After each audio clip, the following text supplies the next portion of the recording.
Profe, Sí, Pablo. el control se va a realizar como la modalidad en que realizamos los certámenes o como la modalidad de los controles que hicimos como a inicio de semestre. ¿Cómo fue la modalidad de controles a qué te refieres? ¿Que sea por Me refiero a alternativa si va y a ser como por con aula con alternativa o si sí, va a ser como con desarrollo. las dos cosas. O sea, ustedes van a tener que subir el desarrollo, pero lo que van a marcar en la plataforma son las alternativas. Ok, Se los digo porque pasa y no es tan extraño. Curiosamente, no es tan extraño que suceda que algunos se equivocan al marcar la alternativa en la plataforma, pero su desarrollo está correcto. Entonces, lo que hacemos, y más encima en un grupo chiquito como ustedes, es que en caso de cualquier solicitud de recorrección, nosotros podemos mirar los desarrollos. ¿Sí? Eso igual, y también, no sé, pues, o sea, es importante que miremos, al menos en las clases activas, para ingeniería, lo que hacemos es como revisar aleatoriamente desarrollos. Yo creo que como ustedes un poco, yo creo que lo miraríamos todo, pero en el fondo, claro, o sea, lo peor que podría pasar es que ustedes marquen una alternativa y después nosotros miremos el desarrollo y no tenga nada que ver con la alternativa que marcaron, aunque haya estado correcta la alternativa. Pero en general, claro, en resumen, la respuesta son las dos cosas. O sea, ustedes van a marcar la alternativa y nosotros igual vamos a mirar los desarrollos. Es más justo también porque así podemos de repente considerar que es algo que todavía no hemos decidido acordado con el resto, pero yo probablemente lo planteé, que es considerar el puntaje intermedio, ¿sí? No buena o mala, sino que algo intermedio porque tiene la mayor parte del ejercicio y la parte conceptual buena, pero en algo de álgebra se equivocaron, por ejemplo, que no es un error grave, porque en realidad la parte física es lo que importa. Entonces, esa es la ventaja de poder revisar los desarrollos. Ya, entonces, como les decía, hoy día vamos a comenzar con un tema que es uno de mis temas favoritos, porque en realidad es un tema súper fundamental y es como básico para muchísimas aplicaciones. Pero además por la riqueza conceptual, ¿sí? Cuando hablamos de ley de Gauss, esto del flujo y de la superficie gaussiana, igual era como medio abstracto, ¿no? Imaginarse todas esas cosas, porque son, bueno, imaginarias, pero al final igual te permitían hacer cálculos de cosas que sí son medibles, ¿sí? Como el campo eléctrico y después a partir de ese campo obtenido por Gauss obtener la diferencia potencial que se mide con algún aparato, un voltímetro, una cosa así. Entonces, es pasar como del concepto físico, porque son súper elegantes las leyes de Maxwell. Entonces, de esa elegancia, bajarlo y verlo en cosas cotidianas. Sí, eso es lo bonito encuentro yo, una de las cosas bonitas de este curso, porque más allá de resolver el ejercicio, de las aplicaciones, al final lo importante es quedarse con cómo se bajan esos conceptos a la aplicación final, ¿sí? Nosotros, bueno, la clase anterior, aquí voy a cerrar esto, la clase anterior, las clases anteriores en realidad, porque no fue solo una, vimos el concepto de fuerza magnética antes de empezar con la ley de Faraday. Y con fuerza magnética vimos la situación de cargas, que podían ser positivas o negativas, que se movían con una cierta velocidad y que podían estar ahí sometidas porque algún otro cuerpo lo producía, sometidas a un campo magnético externo. Y entonces cuando eso sucedía aparecía una fuerza magnética sobre esa carga, que afectaba la trayectoria. Si es que, bueno, tenía la posibilidad de, si estaba libre, digamos, la partícula, entonces aparece una fuerza que está en un plano que es perpendicular a donde está contenido la velocidad y el campo magnético. Eso, en términos de ecuación, quiere decir que la fuerza es un producto cruz entre esos dos vectores, entre velocidad y campo magnético. Y ustedes hicieron ejercicios sobre esto.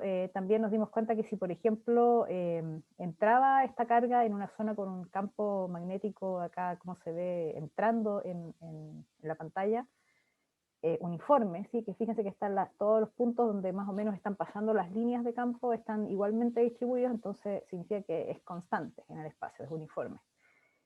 Entonces va a desviarse la trayectoria y de manera de que va finalmente a describir una especie de trayectoria circular, ¿sí? Y esta fuerza magnética que aparece pasa a ser como una fuerza central. Y eso es lo que permite, por ejemplo, relacionar el radio que tenga esta trayectoria, esta órbita, con algunas constantes y variables que permiten sintonizar. Por ejemplo, fíjense, el radio acá, si uno considera la relación de fuerza igual m por a, donde a podría ser descrito como la velocidad en función de la velocidad tangencial, que es la que está acá, y el radio. Entonces, este radio puede ser escrito como m, la masa, que es constante, parte, digamos, del problema. Inicialmente viene esta carga con una masa y una carga que es fija, la velocidad que uno podría sintonizarla experimentalmente, pero principalmente el campo magnético. El campo magnético, que es algo que uno lo aplica por fuera, o un imán o algo que está generando ese campo. En la medida que uno lo agranda, el radio de esta órbita se achica.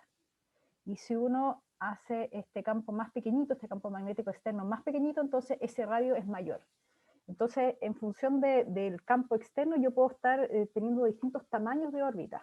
Y al final, si lo que yo tengo es, por ejemplo, un detector, como era lo que aparecía en el certamen, entonces yo puedo tener un radio así, puedo tener un radio así. Entonces, cuando yo detecto, acá, si yo tengo acá, ay, ¿por qué me sale tan chiquito? Ahí, al detector.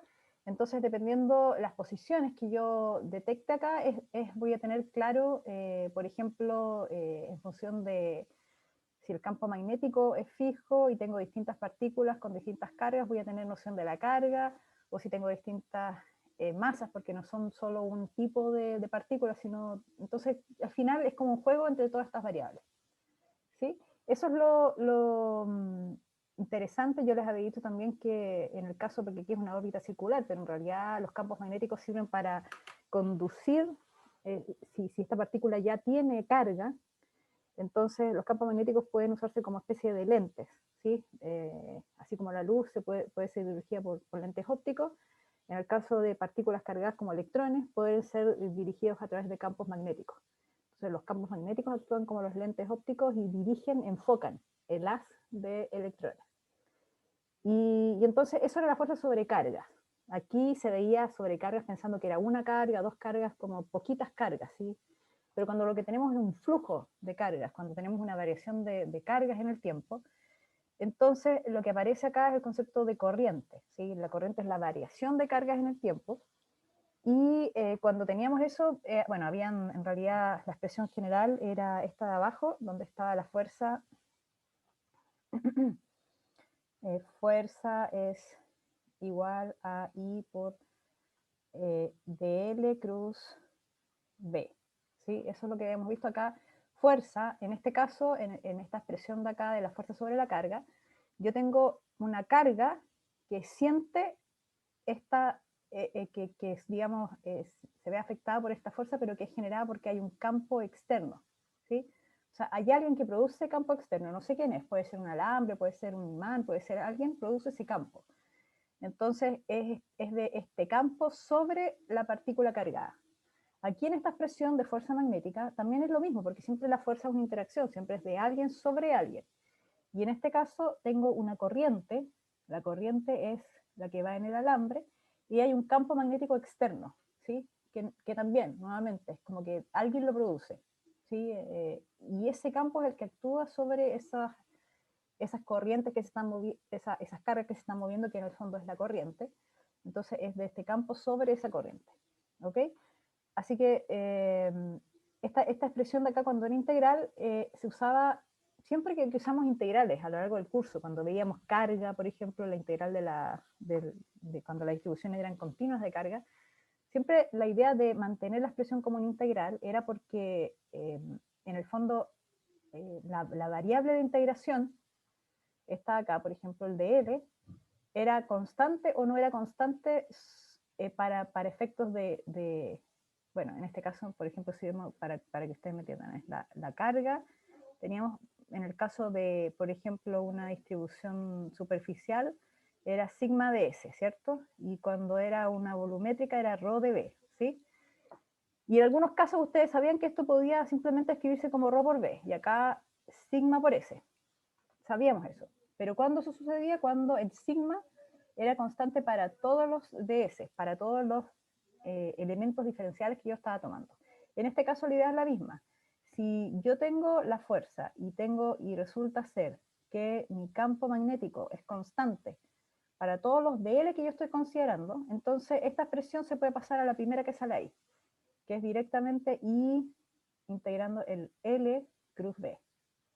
Pero solo en ese caso, solo en el caso en que el campo sea constante para todos los dl. Y como el dl se distribuye espacialmente porque es un alambre, entonces significa que el campo no es que sea constante, sino que sea uniforme, que quiere decir constante en el espacio. Entonces el campo tiene que ser uniforme. Y entonces, claro, y ahí es donde aparecía la idea de torque. ¿Sí? La idea de torque era que nosotros teníamos, por ejemplo, una espira aquí era rectangular, y entonces aparecía una fuerza sobre un lado de la espira, dependiendo en qué lado estaba la corriente circulando. Entonces teníamos una fuerza en un sentido o en otro, y eso hacía que rotase. ¿Sí? Acá había un torque que, dependiendo la dirección de la corriente, hacía que esto girase, bueno, dependiendo de la regla de la mano derecha. ¿Sí? Ahí uno podía deducir cuál era la dirección del torque. Esto es lo que vimos con respecto a fuerzas sobre cargas únicas, o que, bueno, aquí si había campo eléctrico también se le sumaba el Q por E, y ahí pasaba a ser la fuerza de Lorentz, o fuerzas sobre alambres con corriente. Y lo que vamos a comenzar a ver ahora tiene que ver con campos magnéticos, por supuesto. Esto ya es parte de la segunda unidad, es magnetostática. Y bueno, y la motivación es justamente lo que yo les decía, o sea, hay mucho de aplicaciones tecnológicas, cosas que ustedes usan día a día que tienen que ver con la ley de Faraday. Acá está puesto el precio, no por publicidad, de este cargador inalámbrico.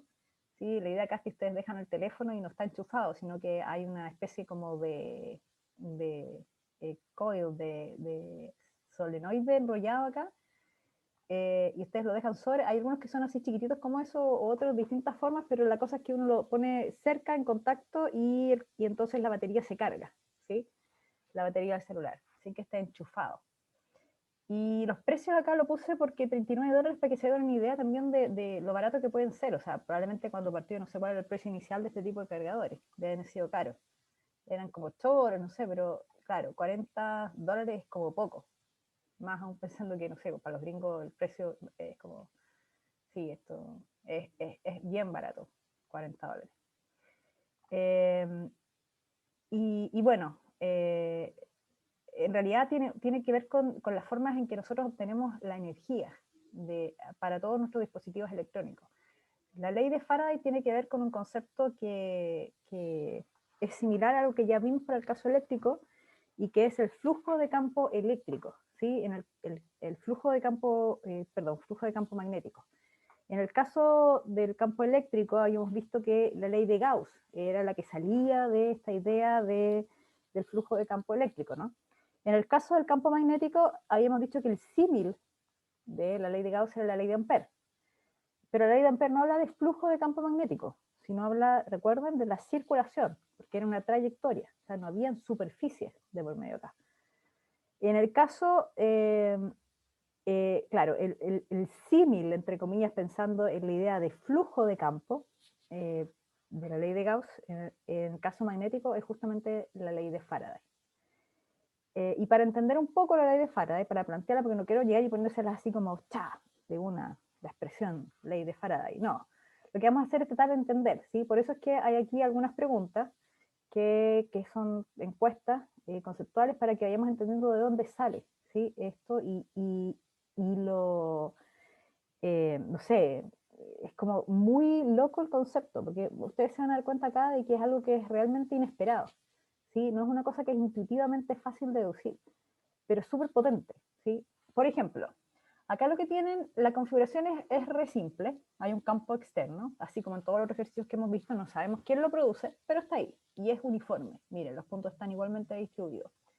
Y este viene hacia nosotros, viene saliendo así las líneas de campo hacia nosotros.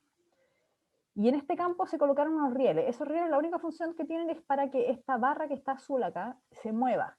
Y no se mueve, o sea, se mueva más o menos paralelo, ¿sí? Entonces eso es lo que permite esos rieles que están ahí. Y esta barra es una barra metálica. Entonces lo que uno hace es mover esta barra hacia la derecha, en este caso con una cierta velocidad. Y entonces piénsenlo. Todo lo que hemos visto hasta ahora, por ejemplo, fuerza magnética es una carga que se mueve en presencia de un campo magnético. Después, una corriente que se mueve, o sea, que una corriente que son cargas moviéndose en presencia de un campo magnético. Y aquí lo que tenemos es un metal, una barra metálica, una barra de cobre, que está ahí, por ejemplo, puede ser cobre, cualquier otro, y se desliza la barra, el metal se desliza. No tengo una corriente circulando, no tengo unas pocas cargas, sino que lo que tengo es una barra metálica ahí, y la muevo. Entonces, la pregunta es, que plantea la encuesta, y dice, ¿qué ocurre con las cargas en la barra? Las opciones son, las cargas negativas se mueven hacia abajo de la barra, hacia el extremo inferior, o se mueven hacia arriba, hacia el extremo superior de la barra, o simplemente a las cargas no le sucede nada, ¿sí? Entonces, vamos a... ¿Aló? ¿Sí, sí? ¿Había una pregunta o se pasó un...? Ah, no, me pasé de mutear, profe. No. Ah, ya, no te Vas a apretar preocupes. esta cosa. Ya, no hay problema. Entonces, va la pregunta, ¿sí? ¿Qué creen ustedes que pasa con esas cargas que están ahí en el material? Piensen que no es que haya corriente circulando, ¿eh? Sino estamos hablando de las cargas que constituyen los átomos de ese material metálico, que es la barra. Entonces, ¿qué pasará con esas cargas, con esos cargas, esos electrones que están ahí y que siguen siendo parte del metal, pero lo único que están haciendo es moviéndose a la derecha porque la barra completa se mueve hacia la derecha? Entonces, ¿qué pasará con esos electrones que están en la barra?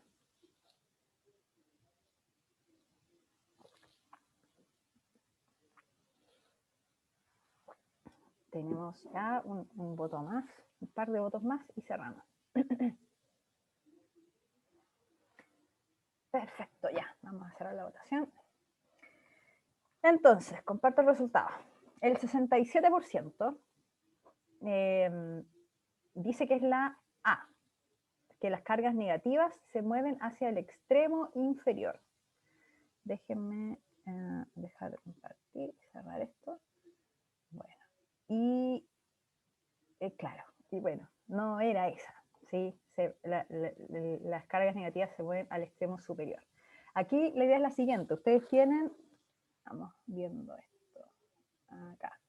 Entonces, acá si la barra metálica está neutra, entonces tiene igual cantidad de carga negativa y positiva, ¿cierto? Entonces imaginemos que es como que están más, menos, más, lo voy a hacer un poco más grande porque me quedaron muy chicas. Entonces imaginemos que están igualmente distribuidas las cargas positivas y negativas. Entonces al moverse a la derecha es como que ustedes tienen las cargas negativas, fijémonos en eso solamente, con velocidades v, moviéndose a la derecha. Tienen velocidad v a la derecha. Entonces, lo voy a sacar ahí del dibujo, ¿eh? La carga negativa tiene una velocidad v, está en presencia de un campo magnético que viene hacia nosotros. Entonces, es regla la mano derecha. Aquí la regla la mano derecha, déjenme poner la cámara porque nunca sé si se alcanza a ver bien la historia. Entonces, aquí, claro, tengo que apoyar el canto y de vuelta la mano intencionalmente, porque si no, recuerden, la mano siempre tiene solamente esa posibilidad de giro. Entonces, apoyo el canto en la velocidad y viene hacia mí. Hacia acá viene el campo magnético. Entonces, giro hacia donde está el campo magnético y tengo entonces que la fuerza es efectivamente hacia abajo. La fuerza magnética que siente es, bueno, al menos el B cruz B.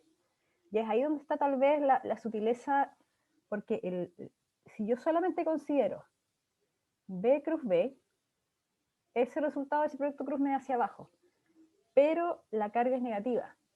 Entonces recuerden que la fuerza tiene el Q metido adelante. Es Q, B cruz B. Entonces esa carga que está adelante es la que me hace cambiar el signo, porque esta es negativa. Entonces la fuerza en realidad va hacia arriba, la fuerza magnética sobre las cargas negativas. Y es por eso que terminan acumuladas aquí arriba. ¿Ya? Entonces probablemente los que dijeron, no sé si ustedes me confirman ahí, pero me imagino los que dijeron que se movían hacia el extremo inferior vieron el B cruz B. Y claro, y se quedaron sin el signo de la carga. Entonces, bueno, esa es... vamos a ver acá. Entonces, las cargas se acumulan, las cargas negativas se acumulan. Aquí cerramos esto. Claro, Julia dice que no pensó el signo de la carga, efectivamente, sí, pensé que podía haberles pasado eso.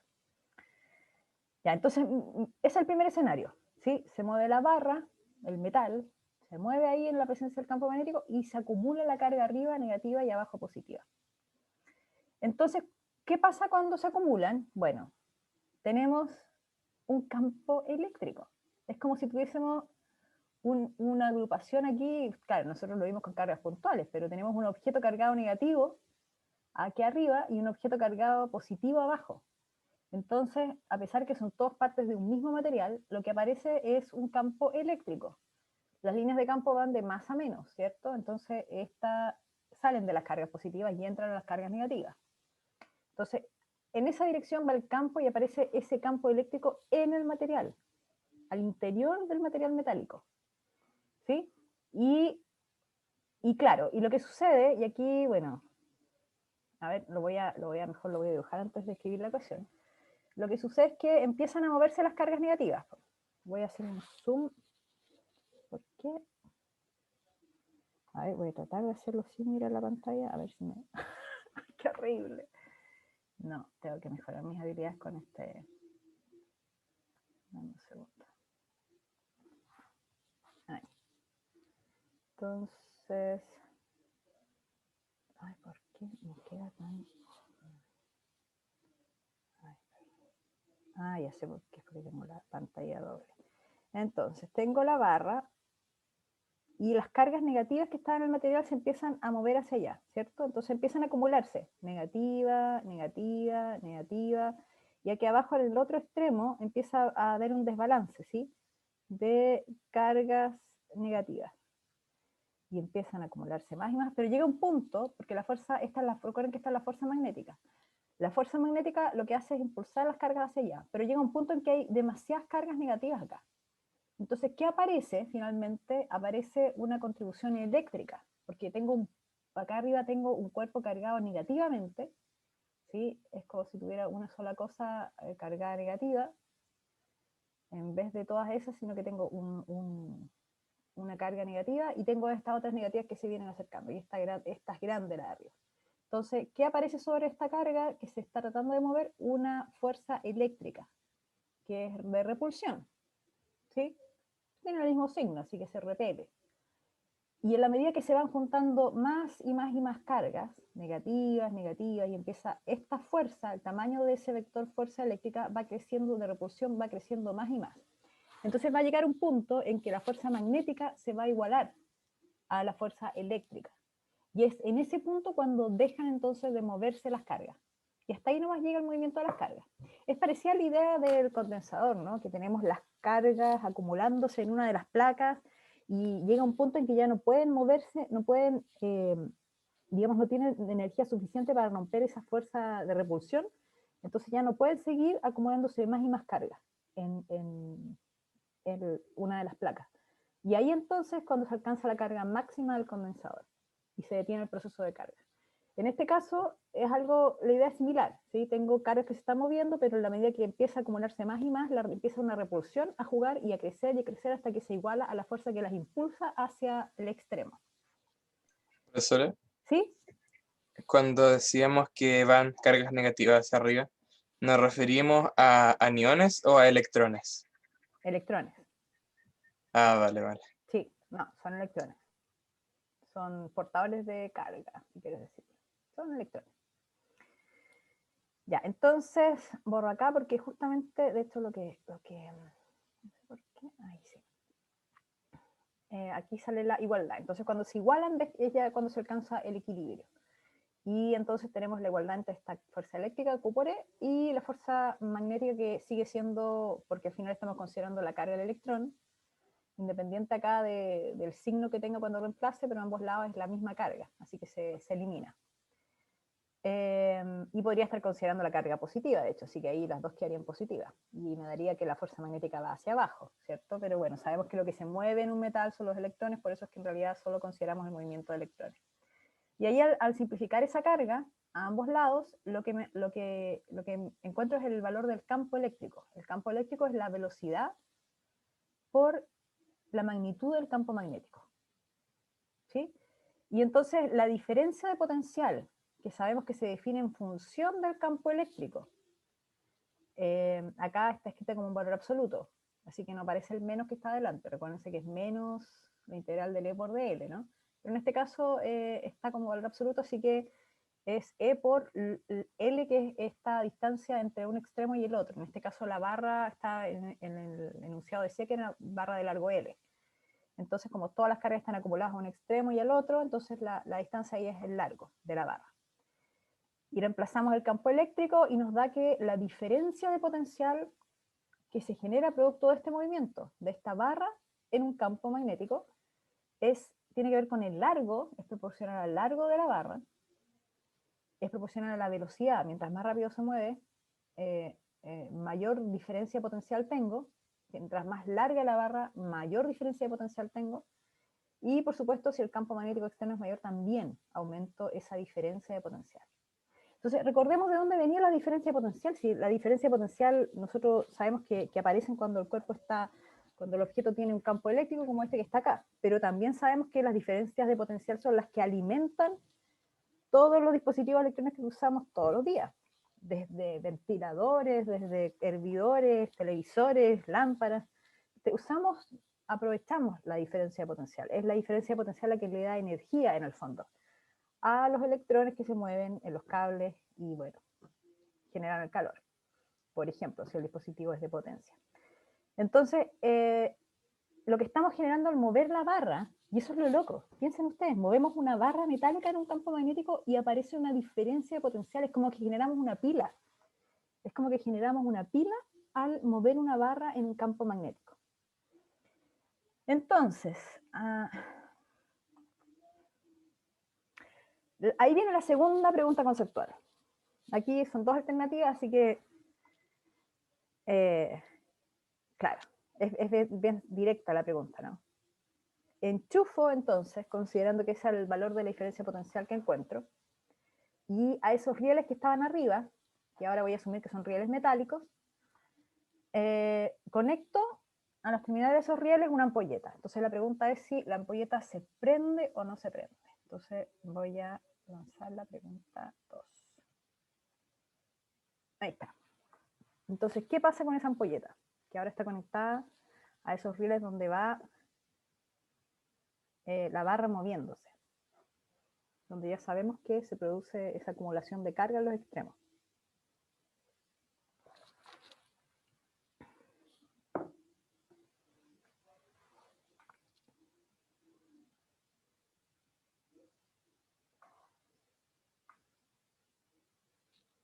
Un par más.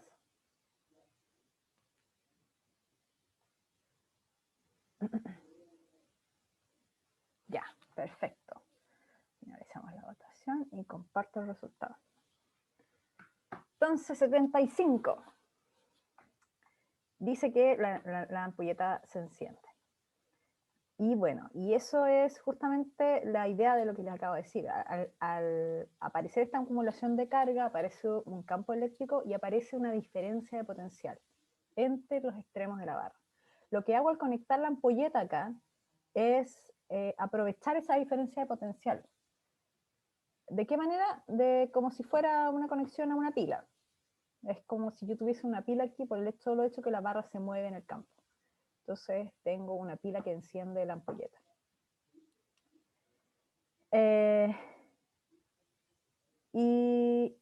A ver aquí, claro, tengo el largo. Bueno, y entonces ahora podemos generalizar la expresión, porque en realidad esto suena súper interesante. O sea, yo muevo la barra, pero bueno, veamos cómo generalizamos esto que acabamos de conversar más cualitativamente, ¿sí? Acá la idea es que para que yo tenga esta especie como de circuito, donde estoy haciendo que circule en el fondo una corriente a raíz de esta diferencia de potencial que se genera, Entonces yo tengo un largo acá de la barra, voy a llamarle a esta distancia de aquí abajo X, ¿sí?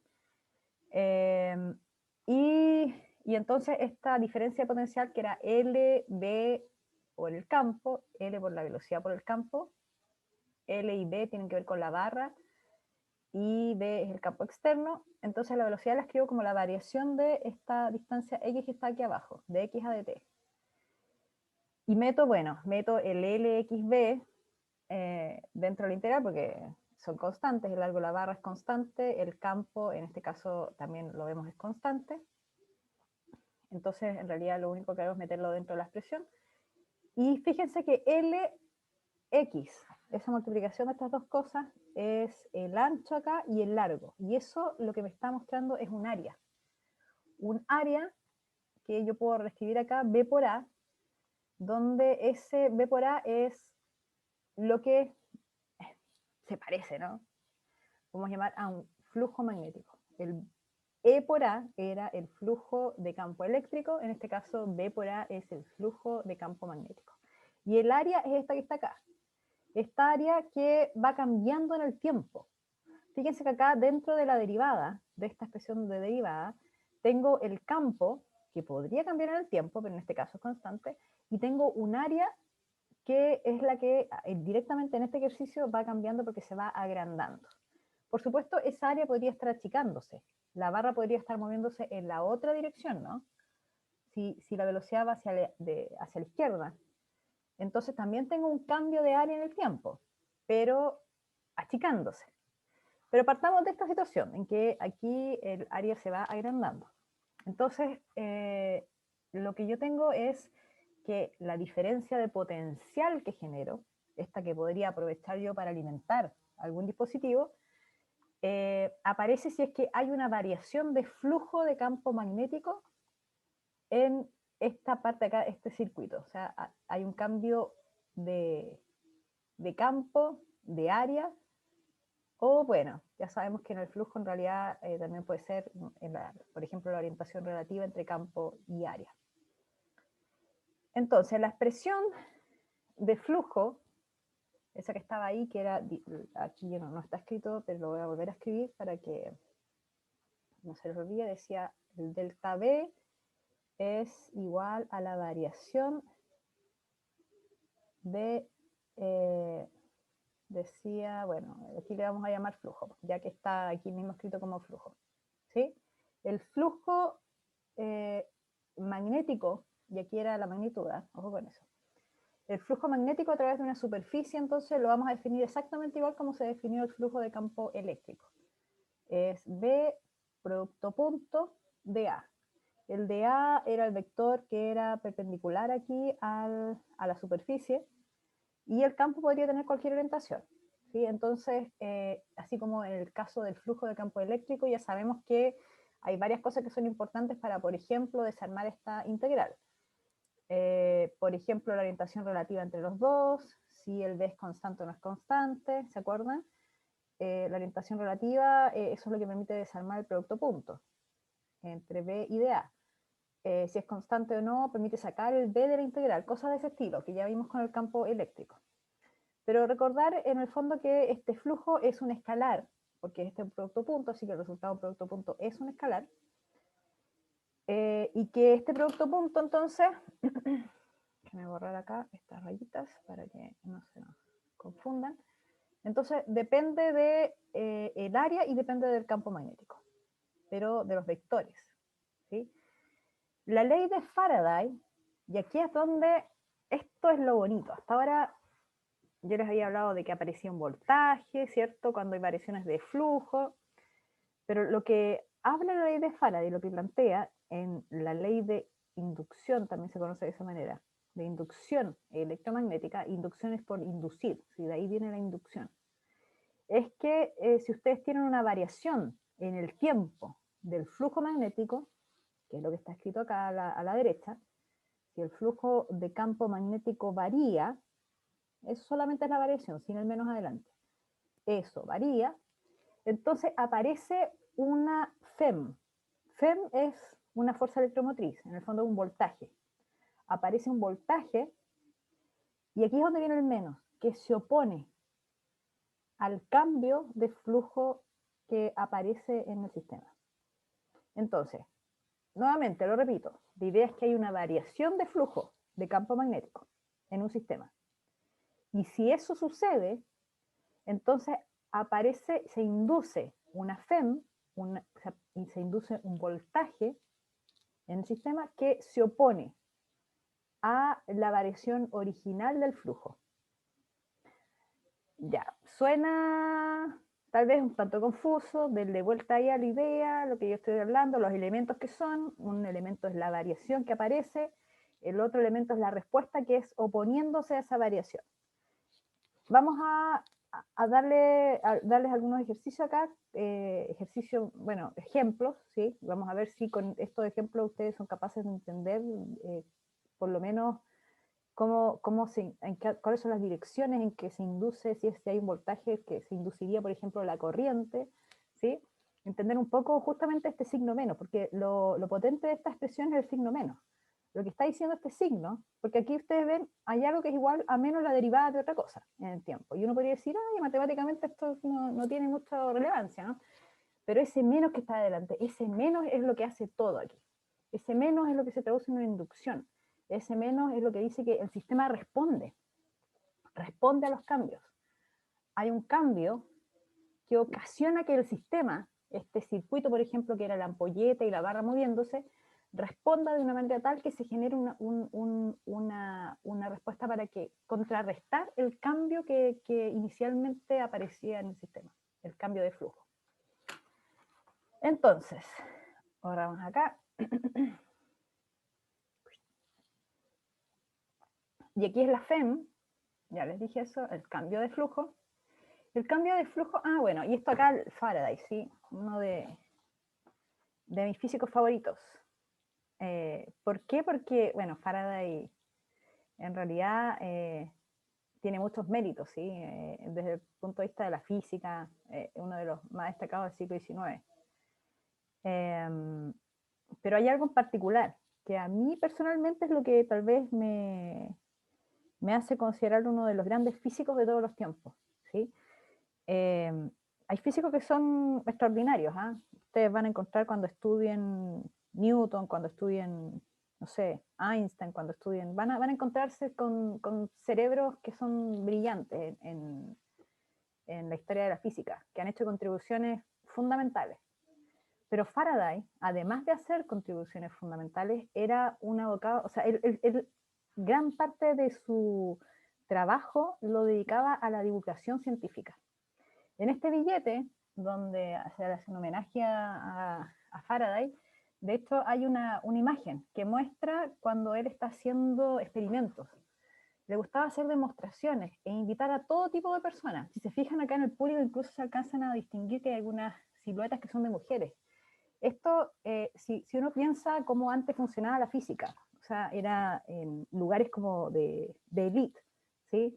Sociedades científicas, estamos hablando hace siglos atrás, ¿no? Lugares que eran muy restringidos, no eran para todo tipo de personas, ¿sí? Eran muy elitistas. El acceso a la información, el acceso a la información científica, históricamente siempre fue restringido para personas que solamente tenían los recursos, venían de grandes familias, tal vez en algunos casos tenían mecenas, no sé. Entonces se quedaba dentro de esas cúpulas científicas y no salía al resto de las personas. Y Faraday lo veía de otra forma. Para él era importante que todo el mundo entendiera lo que sucedía, que entendiera la ciencia, no solamente la física, ¿sí? Y entonces tenía sesiones que se llenaban de personas, había muchísima gente que iba a ver sus experimentos, sus demostraciones. Bueno, y tiene que ver con sus orígenes. También, claro, hay gente que él fue, bueno, discípulo de otro físico más. El caso de Tesla también es uno de los que también son importantes porque justamente son personas que tal vez fueron como outliers, que son como gente excepcional, pero que no porque tuvo las posibilidades como muchos de sus antecesores, sino que en realidad fue más como meritocracia dentro de todo. Y bueno, Faraday pasa a ser uno de mis favoritos. Cuando veamos corrientes continuas y discretas, probablemente les hable un poco más de Tesla, que es el number one de los físicos en mi lista. Y bueno, Faraday entonces, dentro de las muchas cosas que hizo, planteó entonces esta ley, ¿sí? Que después Maxwell fue el que agarró, porque piensen que las leyes tienen los nombres de las personas que los plantearon. Está Gauss, está Ampère, está Faraday. Y uno dice, ¿por qué son las leyes de Maxwell? Si son las leyes de Ampère, de Gauss, de Faraday. Bueno, Maxwell lo que hizo fue juntarlas, ¿no? También se puede hacer eso, es válido. No, agregó unas cosas más, en realidad no fue solo eso, agregó unas poquitas cosas más. Pero así se conocen como las leyes de Maxwell. Y el flujo magnético, entonces, esta ley que viene de la ley de Faraday, entonces, esta expresión de flujo que puede ir cambiando y que genera una respuesta que se opone a ese cambio, ese flujo va a cambiar si el campo magnético cambia. O sea, esta expresión de la integral, la voy a anotar aquí, flujo magnético ahora con la M, en la integral del B punto de A. Entonces, claro, depende del campo magnético. ¿Sí? Si la intensidad cambia, como se ve aquí en el dibujo, si tengo más líneas o menos líneas, significa que la intensidad del campo disminuye, ¿no? En el caso de la derecha. Entonces, si el campo magnético cambia, cambia el flujo. Ahí aparece una corriente, si se fijan. Bueno, ya voy a hablar de eso. La otra opción que pueda cambiar es el área. Piensen que este anillo puede ser elástico, ¿eh? Entonces lo que yo hago es estirarlo. Y al estirarlo lo que estoy haciendo es reducir el área. ¿Sí? Lo achico, el área que está siendo atravesada por estas líneas de campo magnético ahora, que están entrando a la pantalla. ¿Sí? Recuerden que ahí estamos viendo las colas de la flecha. Entonces también hay un cambio de flujo magnético. Y la otra opción es que hay una variación entre la orientación relativa entre el campo magnético y el área. Por ejemplo, si este mismo aro gira. Si gira, entonces yo tengo una variación de qué cosa de la orientación entre el vector área, porque el vector área siempre es perpendicular al área, así que se va girando como el área va girando. Y el campo magnético en este caso es fijo. Entonces voy a tener más o menos flujo dependiendo de... Es la misma idea del campo eléctrico, del flujo de campo eléctrico. Entonces, en cualquiera de estos tres casos que ven ustedes acá, hay una variación de flujo. ¿Sí? Hay una, como dice acá la expresión... Voy a cambiar el color. Entonces, lo que yo estoy viendo en estos tres casos es esto que está acá. En el sistema, por cambiar alguna de estas tres cosas, el campo, el área o el ángulo entre esas dos cosas, aparece un cambio en el flujo magnético a través del área. ¿Sí? Recuerden que los flujos son a través de un área. Entonces, lo que dice esta ley es que debido a este cambio, que puede ser por estas tres razones, aparece una FEM, aparece un voltaje en este sistema que es el aro, que se opone, ahí está el menos, que se opone a ese cambio, que en este caso, por ejemplo, de aquí para acá es disminución, de aquí para acá es disminución, y de aquí para acá es disminución. Si lo veo en el sentido contrario es aumento, pero disminución de flujo. Entonces aparece una FEM que se opone a esa disminución de flujo. ¿Cómo aparece una FEM, digo? Bueno, algo tienen que ver estas corrientes que están acá. ¿Cómo es eso? Bueno, ya vamos a ver al tiro cómo es esta historia. Sigue siendo, espero que vayan entendiendo de a poco, tal vez estoy repitiendo algunas ideas, pero lo que pasa es que conceptualmente no es tan simple, una vez que ya lo entienden, les va a quedar gustando. Pero bueno, déjenme borrar acá. Entonces, la idea es la siguiente. Por ejemplo, ustedes tienen acá un aro. Aquí, claro, no se ve como un continuo, no está cerrado porque en realidad tiene dos terminales, que es por donde va circulando, podría ir circulando la corriente. Y tengo un imán. Un imán acá que tiene líneas de campo entonces saliendo y entrando dependiendo si estoy en el polo sur o en el polo norte. Y lo que hago, a ver si me funciona, claro, lo que yo hago es acercarlo o alejarlo. Yo no tengo, en este caso, una fuente de corriente. Lo único que hago es acercar o alejar el imán.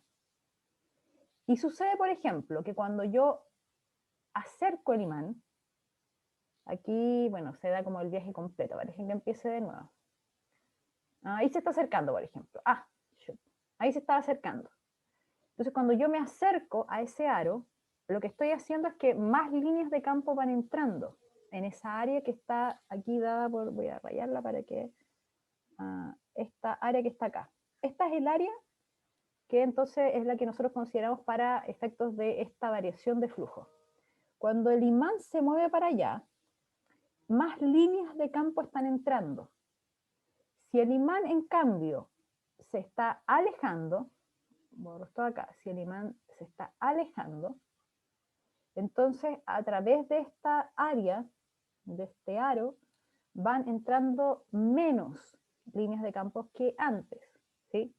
Que antes que se alejara el imán. Entonces, ¿eso qué produce? Un aumento si me acerco o una disminución si me alejo de flujo de campo magnético, de flujo magnético, ¿sí? Entonces, como respuesta a eso, lo que se genera son corrientes. Corrientes, ¿por qué? Porque en realidad lo que está pasando es que se genera una diferencia de potencial. Y las diferencias de potencial, si yo tengo algo que es como un circuito, algo cerrado como en este caso, una diferencia de potencial es como cuando nosotros teníamos conectado la diferencia de potencial en un circuito y aquí teníamos una resistencia que era una ampolleta. Entonces cuando conecto la diferencia de potencial, esta ampolleta se va a prender, ¿sí? Y en este caso la idea es la misma. Si varía el flujo, voy a tener una diferencia de potencial que si tengo un circuito cerrado se va a transformar entonces en una corriente.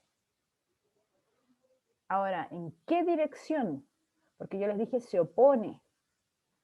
¿Sí? Eso este menos es re importante. Se opone al cambio de flujo.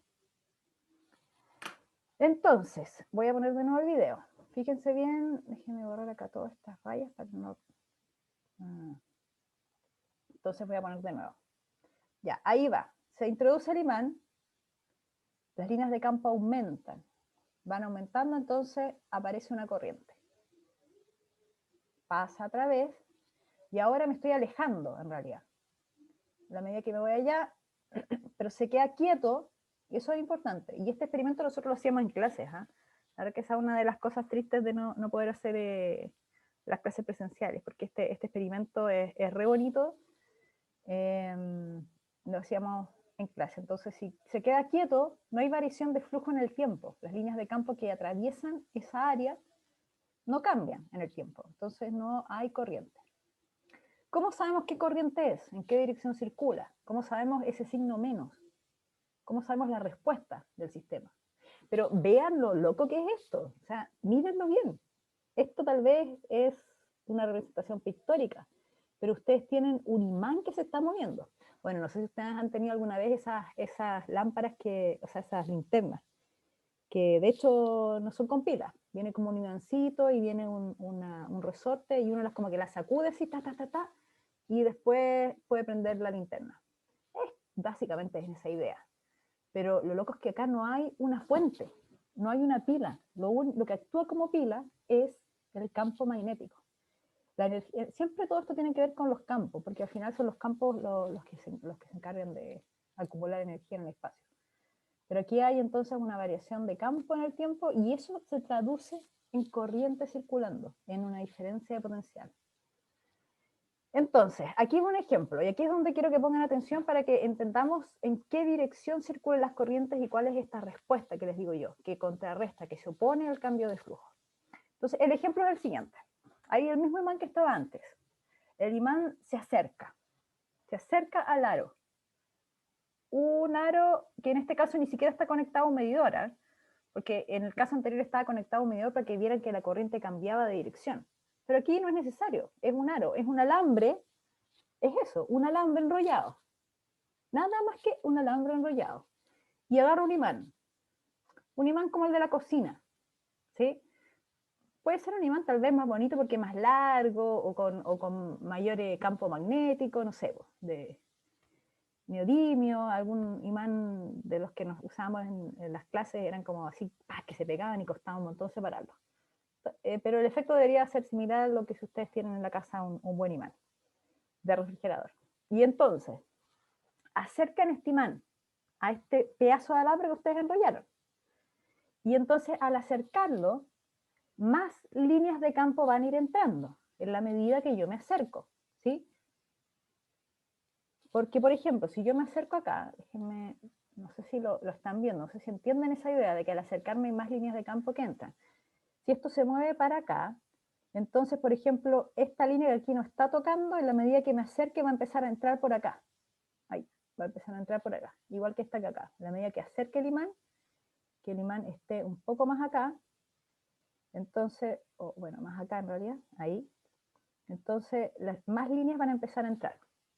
Entonces voy a tener, como voy a tener más líneas entrando, y como voy a tener una intensidad de campo mayor también, va a ir cambiando la intensidad de campo por el tiempo, entonces el flujo va aumentando, ¿sí? Eso es lo primero, identificar si el flujo aumenta o, no, o disminuye, o no cambia simplemente, pero en este caso aumenta. Y entonces, aumenta. ¿Qué es lo que sucede como respuesta en este pedazo de alambre? En este pedazo de alambre enrollado. Lo que sucede es que no quiere que aumente el flujo. La idea es como, no, yo me resisto a este cambio de flujo magnético. ¿Y cómo lo hago? Generando un campo magnético, una especie de campo magnético inducido, una corriente inducida, una FEM inducida. Todo va uno de la mano con lo otro. FEM, corriente, campo. Todas esas cosas inducidas que se opongan al aumento. Entonces, el campo que está pasando a través de esta área, de esta área del arco aquí, a ver, esta que está acá, este campo, voy a ponerlo del mismo color, verde, entonces, bueno, si lo miramos aquí al medio, por ejemplo, va hacia allá, ¿cierto? Ese es el campo que está atravesando ese aro.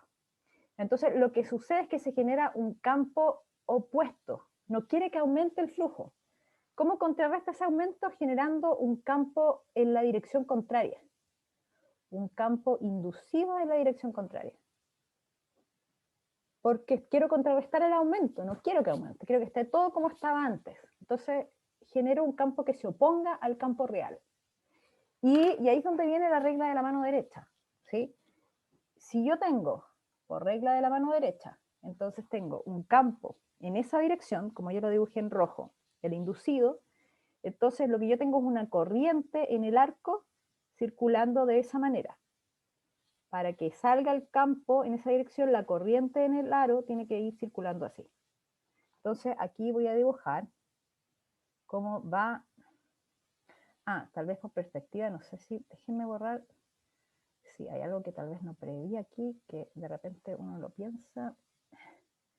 Eso viene ahí, y aquí no se vea. Ahí, es Profe, punteador. Ahí, sí, ahí me confundí un poco. O sea, ¿la corriente va según el campo inducido o el el del campo imán? inducido. Corriente Mm, inducida. ¿Y La, que, la por qué corriente que pasaba es, eso?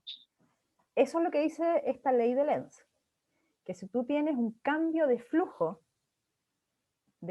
magnético, se induce en el material, se induce una FEM inducida, se induce una corriente y se induce un campo, bueno, producto de la corriente se aparece un campo inducido.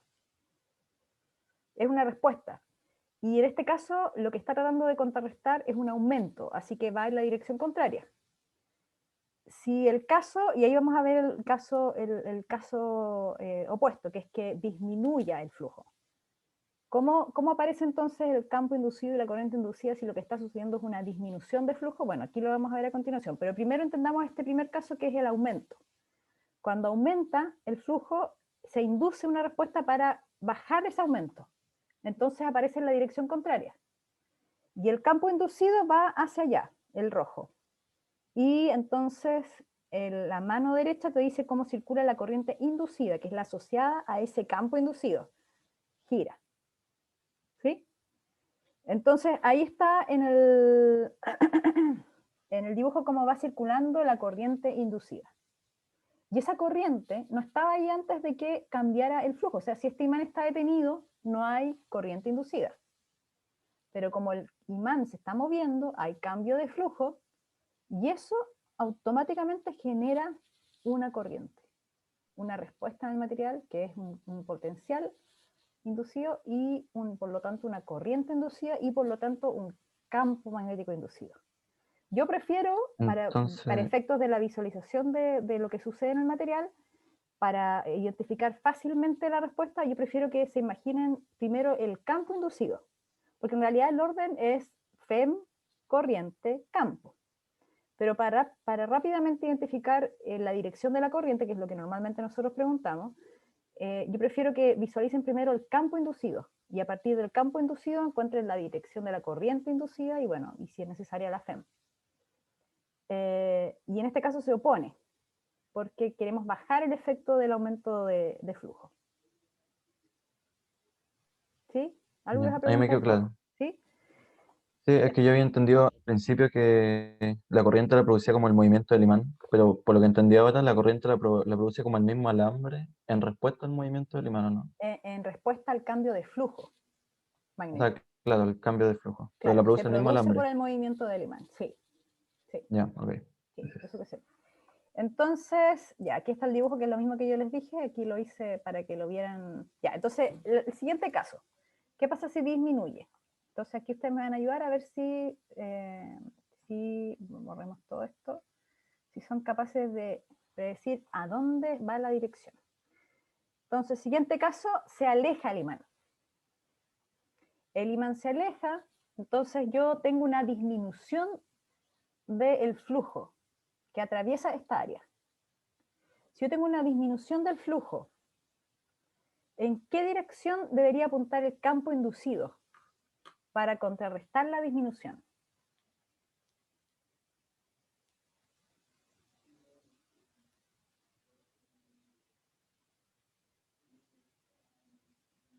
Piensen en el caso anterior, tenía un aumento y el campo inducido se opone, va en la dirección opuesta al campo real, porque quiere evitar en el fondo ese aumento. Entonces se pone en la dirección opuesta al campo real.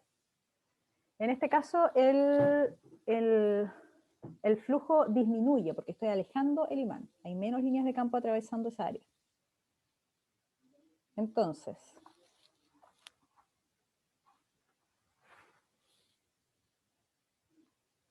¿cuál es la dirección del campo inducido? ¿Alguna propuesta? ¿Hacia dónde apuntaría el campo magnético inducido? No escucho muchas teorías. ¿Eh? No hay muchas posibilidades. Apuntaría como a ¿Ah? la derecha, en este caso. A la derecha, claro. Porque lo que yo estoy diciendo es que, a ver, déjame, se me pierde la barra para rayar. Ahí. Entonces, está disminuyendo el flujo a través de esta área. Disminuye. Y yo quiero que, contrarrestar ese efecto de disminución, quiero que las cosas estén tal cual como estaban antes. Si quiero que estén como estaban antes, entonces tengo que, de alguna forma, apoyar, aumentar, ¿sí?, el efecto de esa disminución de flujo. ¿Y cómo lo hago? Poniéndome en la misma dirección del campo real, del campo inicial, del campo que está generando esta variación de flujo, que es el campo que produce el imán. Entonces, al colocarme en la misma dirección es como que me estoy superponiendo. Y con eso contrarresto la disminución, ¿sí?, del flujo de campo. Y si el campo inducido está en esa dirección, ahora sí está bien puesto la raya, está por fuera, digamos. Entonces, ¿cuál es la dirección de la corriente? De la corriente inducida, ahora que tengo el campo. Entonces, nuevamente la regla de la mano derecha. El campo va hacia allá ahora. Y mi mano siempre gira así. Entonces, la corriente va en esa dirección porque el campo va hacia allá. Entonces, gira en esta dirección alrededor del campo. Y entonces, aquí quedaría ahí, de esa forma. La corriente va girando así. Y ahí tengo el campo inducido. Entonces, con esto lo que estamos logrando es identificar la respuesta, porque eso es lo que está sucediendo. Cambio el campo que atraviesa un área, que en el fondo es cambio el flujo magnético, y aparece, producto de ese cambio, una corriente inducida. Ahora, ¿en qué dirección? Va a depender de si la variación es un aumento de flujo o una disminución de flujo. El campo inducido, la corriente inducida, lo que busca es contrarrestar, oponerse al cambio. Si hay un aumento, entonces se va a poner en la dirección contraria. Y si hay una disminución, se va a poner en la misma dirección porque no quiere que disminuya. Es como que le da un empujoncito en la misma dirección que estaba porque no quiere que vaya disminuyendo el flujo. ¿Sí? Esa es la idea de la ley de Lenz. La ley de Lenz tiene que ver con este menos que está adelante, y por eso es que ese menos es tan re importante. ¿Sí? La FEM acá, la corriente aparece, si hubiese aquí, por ejemplo, de hecho, el próximo ejercicio, acá no tenemos mucho tiempo, así que lo vamos a hacer, porque queda la raya ahí, vamos a borrar, todos los dibujos. Ahí. Entonces, la tenemos como colaborativa, pero la verdad que no tenemos mucho tiempo, así que lo vamos a ver rápidamente. La idea es acá, yo les voy a ir haciendo las preguntas a todos y ustedes me van diciendo dónde creen que circularían las corrientes y en realidad cuál es el circuito. Porque en el anterior el circuito es el aro. El aro es donde va a circular la corriente, ¿no? Y entonces tenemos un imán que es el que produce el campo y las líneas atraviesan entonces ese aro, que es el área. Acá la idea es la siguiente. Tengo lo mismo que en el inicio, un riel, otro riel, una resistencia que puede ser la ampolleta, la misma ampolleta de antes, conectada entre los extremos de los rieles metálicos. Y tengo la barra moviéndose. Volvemos a la idea de la barra. Y tengo un campo magnético externo. Y entonces lo que hago yo es mover la barra hacia la derecha, con una cierta velocidad. Y entonces les preguntan, determina el sentido de la corriente inducida y la FEM inducida. Y entonces la pregunta es, bueno, acabamos de ver en el caso del aro, que a través del aro circula la corriente inducida que aparece, pero esa forma en que circula la corriente depende si el flujo aumenta o el flujo disminuye, flujo magnético. Entonces, la primera pregunta es, ¿cuál es el área que estaríamos considerando para efectos del cálculo del flujo? Porque el flujo es campo por área, ¿cierto? Entonces, en este caso, si me están pidiendo sentido de la corriente inducida y FEM inducida, es porque estamos pensando que hay una variación de flujo. Entonces, ¿cuál es el área de la que estamos hablando para efectos de ese flujo magnético, en este caso? ¿Qué área es la que estamos considerando?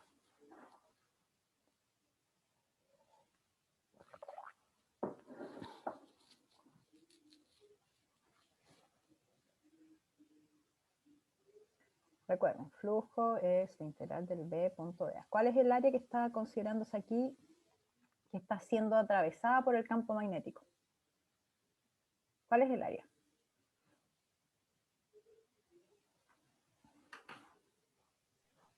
Desde la resistencia hasta la barra. Exactamente, Valentina. Es desde, ahí sí. Es justamente, aquí no la voy a rayar mucho porque no quede tan, pero es toda esta área que está acá. ¿Sí? Esa es el área que está cambiando. Y entonces, ahora que veo el área, a esta le voy a poner área, y veo que la barra se está moviendo a la derecha, la pregunta que viene es, ¿el flujo de campo magnético a través de esa área aumenta o disminuye en el tiempo? Esta variación, la variación del flujo en el tiempo, ¿aumenta o disminuye? Aumento.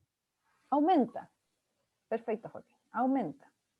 Entonces sabemos que esta variación de flujo aumenta. Es positiva, bueno, si lo quiero matemáticamente sería así, pero aumenta el flujo.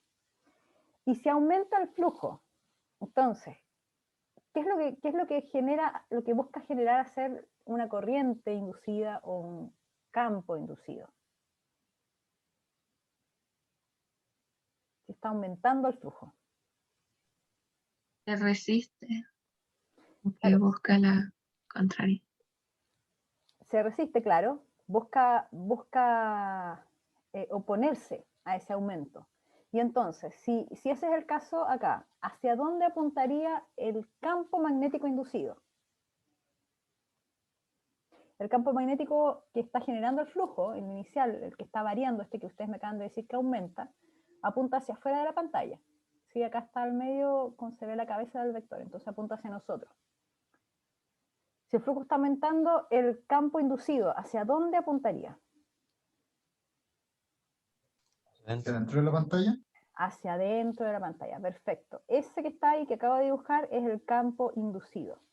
Se opone al campo que produce la variación de flujo. Se opone. Y si el campo inducido va hacia adentro, la corriente, ¿en qué dirección circula? Y aquí la convención es decir horario o antihorario.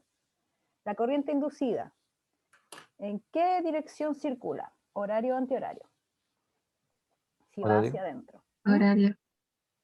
Horario. Porque el pulgar hacia adentro, que es lo inducido, que es lo que va recto, y mi mano girando en la dirección, que en este caso es horaria. Entonces la corriente va así circulando.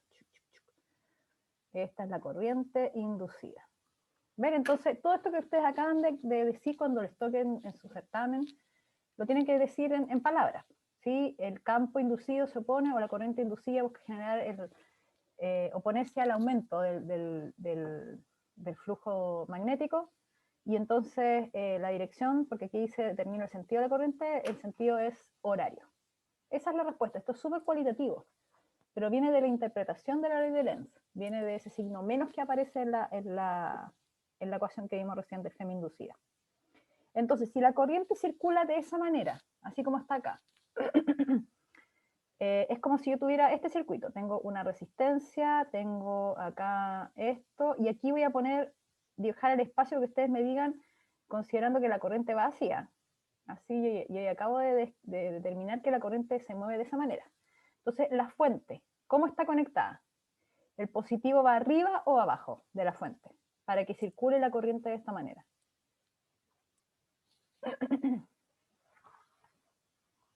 ¿Cómo está conectado el positivo de la fuente? El positivo va abajo. El positivo va abajo y el negativo va arriba, porque la corriente sale del positivo, de aquí sale para acá. ¿Sí? Entonces, esta es la forma en la que, si yo quiero representarlo como circuito, es donde estaría la FEM inducida. ¿Sí? Que en el fondo ya sabemos que está en la barra, porque la carga se acumula en un extremo y en el otro extremo. Bueno, en el caso de la barra es ese.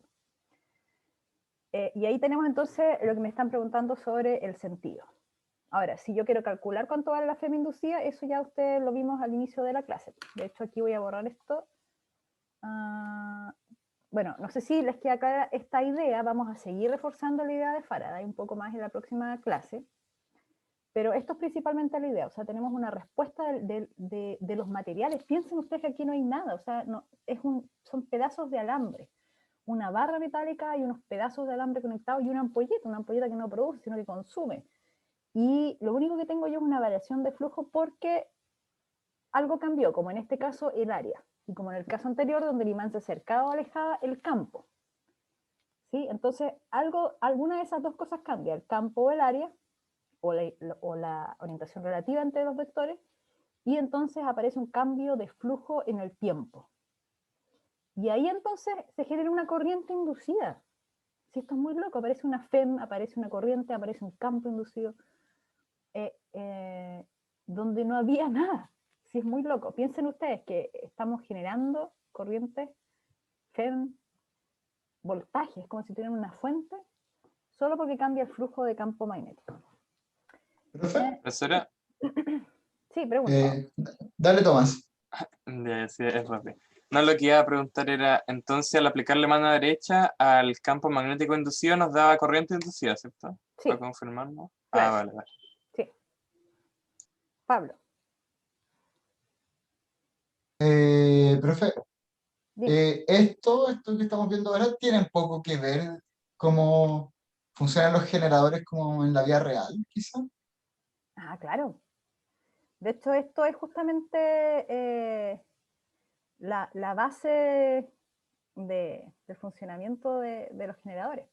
Porque nosotros vimos la clase, cuando vimos torque, vimos motores, ¿se acuerdan? La idea del motor.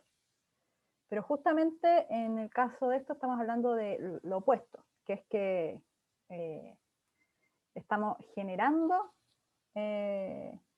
Podemos conectarlo como, claro, de hecho es como tener esto conectado a un elemento que consuma corriente, que necesite de esa diferencia de potencial.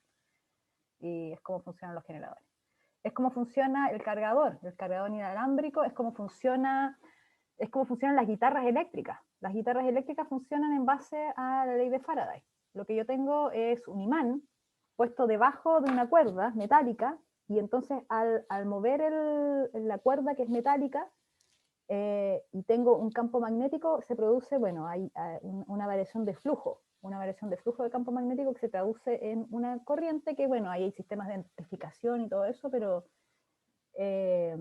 finalmente el origen, y por supuesto de calibración y muchas cosas más para que suene como tiene que sonar, pero el principio de operación de una guitarra eléctrica es en base a Faraday, a la ley de Faraday. Entonces, están todas las cosas. Por ejemplo, bueno, no sé, podemos revisar más detalles en la próxima clase, porque ya estoy como en la hora y voy a llegar atrasada al siguiente grupo. Pero vamos a ver otros ejercicios más, donde lo que cambia, por ejemplo, es la orientación relativa entre el campo y el área. Y eso se da, por ejemplo, si tienen una espira que va girando. Si la espira va girando en presencia de un campo externo, que podría ser como la idea del generador, entonces va girando y va cambiando el área y el tiempo, y eso hace que aparezca un flujo. Y al aparecer un flujo, entonces empieza a circular una corriente, que es la que uno puede aprovechar para prender un aparato, qué sé yo. Entonces, acá sí, lo que nos estaba quedando en este ejercicio para poder cerrarlo era el cálculo. Eso era lo de la corriente y la FEM. Pero si quiero calcularlo, que en el fondo es lo mismo que ya vimos en las slides anteriores, el flujo es B por A.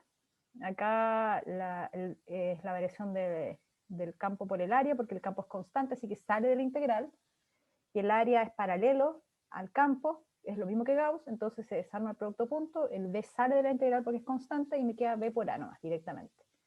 Y aquí la diferencia es que, bueno, yo escribo el área en base a L por X, donde X es el ancho, ¿sí? De esta, o bueno, el largo, no sé cómo, aquí lo voy a dibujar mejor para que se entienda.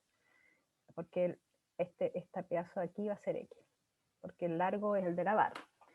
Y ahí entonces puedo derivar, y claro, yo encuentro la variación de X de T, es la velocidad con que se mueve la barra, que era un dato, lo reemplazo y es la misma expresión inicial. Entonces puedo calcular la FEM, puedo calcular a qué tipo de fuente, de cuántos volts equivale estos parámetros en esta configuración.